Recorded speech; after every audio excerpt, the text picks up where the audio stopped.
Hello. I'm delighted to have two special guests here today. We have Cleophas Capruto and Wilkinson Wenda from Ecomandate Foundation. Ecomandate Foundation and Solar Cookers International have been collaborating together on a solar cooking initiative in Kakuma refugee camp in Kenya for several years. And I'm really glad that we have this opportunity for an interview. So to get started, please, can you both introduce yourselves and give a summary of your roles at Ecomandate? All right, thank you very much, Alan. My name is Cleophas Kipruto, and at Ecomandate, I am in the position of communications and training, that is, I'm responsible for data collection, analysis, and just record keeping, and ensuring that we run the surveys and use the data, the data that we obtain from the field to make strategic decisions and to improve on the solar cooking experience. Thank you very much. Thank you, Cleophas. And Wenda? Thank you, Alan, and greetings to all viewers. My name is Wilkinson Wenda. I am the operations lead, responsible for the production, distribution, maintenance, and monitoring of the solar cookers. Also responsible for networking and partnerships. I feel good to be here at this particular moment. Thank you. And I was wondering if you could elaborate about the length of time that Ecomandate and SCI, Solar Cookers International, has been working with refugees at Kakuma refugee camp. Yes, Alan, it's been wonderful working with SCI since 2018 to date, working on a number of projects, especially the refugees, and also doing solar cooker testing in collaboration with other institutions like University of Nairobi. And I can say that it's been a great amount of time impacting the refugees since 2018 with the Solar Cookers International. Thank you. Thank you, Cleophas. This actually has been a tremendous learning opportunity, and I would say that we all keep learning. And as we learn, we incorporate what we've learned into the next year's cycle. And something that is very important to learn about is the cooking fuel situation in Kakuma. This is a very serious issue. But meanwhile, there's tremendous sunshine at Kakuma refugee camp. So Wenda, I was wondering if you could tell us a little bit about the cooking fuel situation at Kakuma refugee camp and how this might disproportionately impact certain groups like women, persons with disabilities, etc. Thank you very much. Allow me to start by mentioning that I have had an opportunity to interact with the refugees in the camp closely year after year since the year 2017. And for the last 7 years, including last week, when I last visited Kakuma, the fuel situation is dire.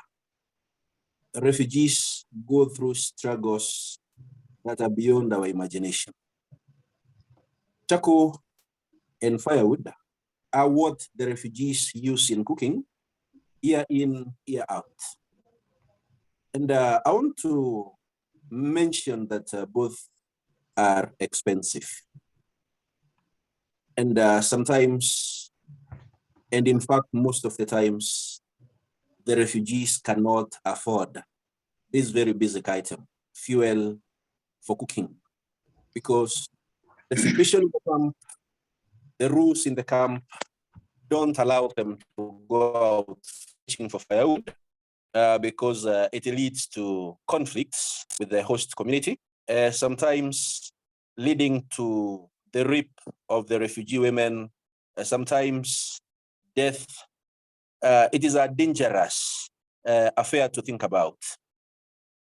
A basin that carries about 9 kilograms of charcoal will sell for between 200 and 300 shillings. A bunch of firewood of about 15 to 25 kilograms, depending on the size of the pieces of wood, will sell for between 250 and 350 shillings. Refugees don't have a source of income. They rely on the support that they get from the well-wishers through the United Nations organizations. Previously, through an organization, they were given bunches of firewood for use in families on a monthly basis, depending on the number of people per household. But recently they shifted so that instead of giving firewood, they give in the form of money. This did not make the situation better. It in fact made it worse for the refugees, because a member of a household is entitled to about 42 Kenyan shillings, 42, not even half of a dollar, to be used per month. If you were to divide that 42 shillings by 30 to determine how much money a member of a household is given to use per day, you will understand how terrible the situation can become. If a household is of 10 people, for example, it will receive about 420 shillings. 420 maybe could be enough to buy just one bundle of firewood or a bunch of it and a few kilograms of charcoal, enough to carry them for maybe a week at most. How would they survive for the rest of the 3 weeks before another share of the amount of money comes? The fuel situation in the camp is beyond what we can describe. The situation is bad. The situation is dire. Cooking fuel is a big problem, calling for solutions from each and every part of the world and every person of goodwill, to say the least. Thank you very much, Wenda. I really appreciate your perspective on this. And I know that you're hearing directly from refugees, your contacts at Kakuma, and your own experience there is valuable for providing knowledge and insight to guide the work we're doing. Now, as the Kakuma refugee camp is located in northern Kenya in a barren area, we add that aspect on top of the challenges that you just described. And one can understand that other aspects such as deforestation and the cost for this cooking fuel can, and the impact from this is very high. The extraordinary aspect, the extraordinary opportunity we have, however, is the amount of sunshine at Kakuma refugee camp. It's in one of the most sunny areas of the world, and hence that brings us the opportunity and really was a big boost in the rationale for why we do what we do. Now, as you are sharing information that you're hearing from refugees, now that we have several cycles of the Solar Cooking Initiative, several annual cycles that have transpired, I was wondering if you could share some of the feedback that that Ecomandate has learned from the refugee solar cooks. Thank you again. After distributing the first 40 family-size ulog ovens, we distributed another 46. And we realized that this size was underutilized. And in consultation with the users, they felt that a smaller design could do for them. And that is how we scaled down the size the feeling of the refugees about the standard size log often is that it is efficient, it is portable, it is safe, and easy to use, including by children or teenagers in the households. In the opinion of the refugees, and this can be confirmed through various video recordings that we have had with them, solar cooking comes in with some benefits. Economically, because of what we described before, that charcoal and firewood is expensive, and what is distributed to the refugees is minimal as compared to their needs. You know, they go to the extent of bartering the food rations that they get on a monthly basis for firewood or for charcoal.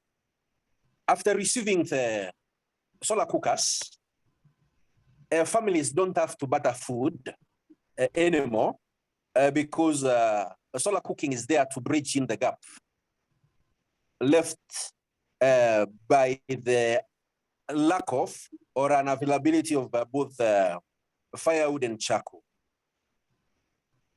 It saves on the quantity of charcoal and firewood that they used before, giving them an opportunity to save a little more money to enable them bridge any gaps with the food rations, because sometimes, and most of the times actually, refugees run out of food within 3 weeks. The final week of the month is for them to survive. So the little that they save enables them to purchase food to help them run the final week of each and every month. Solar cooking is smoke-free, coming in with some health benefits, a reduction of respiratory complications in families where solar cooking is practiced. Well, the request by the refugees is to increase the production so that their neighbors can also be beneficiaries. We will also accelerate solar cooking by a lot of training and sensitization on solar cooking. And as we do this, we'll also be able to bring in board other stakeholders, maybe the county government of Turkana. We had a chance of meeting last week in a meeting hosted by them on energy solutions available in the camp. The UNHCR, looping them in so that all of us can get to understand that solar cooking truly works. It is no longer being tried, it is working. All the stakeholders need to come to this understanding. Solar cooking works and it is a solution that we can give not only to refugees, but even to the population of the people of Kenya in different places where sun is intense. The national government, including the Ministry of Energy and other organizations, we need to loop everybody together so that we can move together in the sensitization and sending a clear message that solar cooking is working. Not that solar cooking works, solar cooking is working. If it is working now, it will work also in the future. We need to invest our energy into it. It is a great solution to go to. Thank you for sharing your perspectives and how this relationship has had impact for Ecomandate Foundation. I need to acknowledge at Solar Cookers International, a nonprofit organization, that we have supporters that help allow us to do what we do. And so I just wanted to take a moment to thank the supporters, a number of them who wish to remain anonymous, but we are very thankful, we're grateful for the support because it allows us to channel that support to trusted collaborators such as Ecomandate Foundation, which then is able to work with its network and support the progress of solar cooking at the community level, directly with individuals. Again, coming back to the individuals who are sharing their stories through videos that come through WhatsApp, etc. This is emotional work. It's impactful work. It's heartwarming, and it is making a difference. So again, to all of those who are listening, including those who are working at the high level, please do consider supporting solar cooking and know that you have talent, you have resources available. Solar Cookers International has special consultative status at the United Nations, at the Economic and Social Council, and we will continue to do this work. And I will borrow from Wenda's vision until every household at Kakuma has a solar cooker, at least until that far, and then let's take it beyond. Okay, so with that, I wanted to thank you both again for your time today and for your honest sharing of your experience and your perspective doing this important work of advancing solar cooking. Thank you so much. Asante sana. Okay. Thank you.